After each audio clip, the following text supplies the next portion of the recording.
Ayan, so sa ating mga buyer po dyan na naghanap ng property. So naandito po tayo ngayon sa kulang-kulang 1.7 hektar. Ayan. So dito po sa barangay road na to, pasok naman po ang 4 wheels. So meron po tayo dong medyo may bundok na konti, kita po natin yung view sa dagat. Ito po yung dagat to.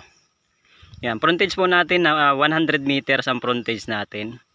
Tapos mula po sa bayan ng Lopez ay bali 3 kilometers ang layo natin.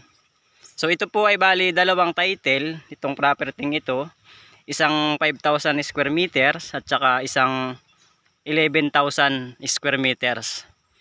So may mga putal pa po yun, so kulang-kulang 1.7 hectares siya. So dalawang titulo, isang 5,000 saka isang 11,000 square meters.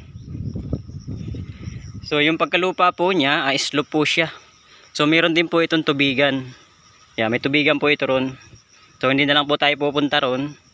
Yan, dito lang po tayo. Kita naman po rito yung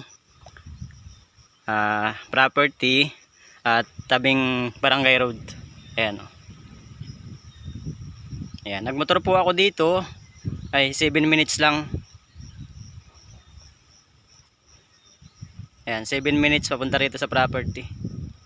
So yung pong sementado ay bali, yung dudugtungan po nito, ang layo po natin dun sa mga 6 to 800 meters ang layo natin dun sa dudugtungan na sementado.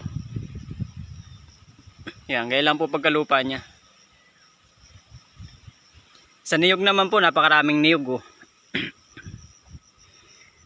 More or less na lang po ay 300 ka po nung niyog. Here. Ayan, pinahawa na po ng seller. Ayan, so yung papel po, binigay po sa atin yung papel ng seller. Ayan, pinagkatiwala po sa atin. Pero may bilin po yung may-ari sa akin na yung papel nga daw po ay wag nang ibigay sa mga ahente dahil kumakalat ng kumakalat. So nasa akin po yung papel, dalawang title po to. Isang 5,000 saka isang 11,000. So kulang-kulang 1.7 hectares siya.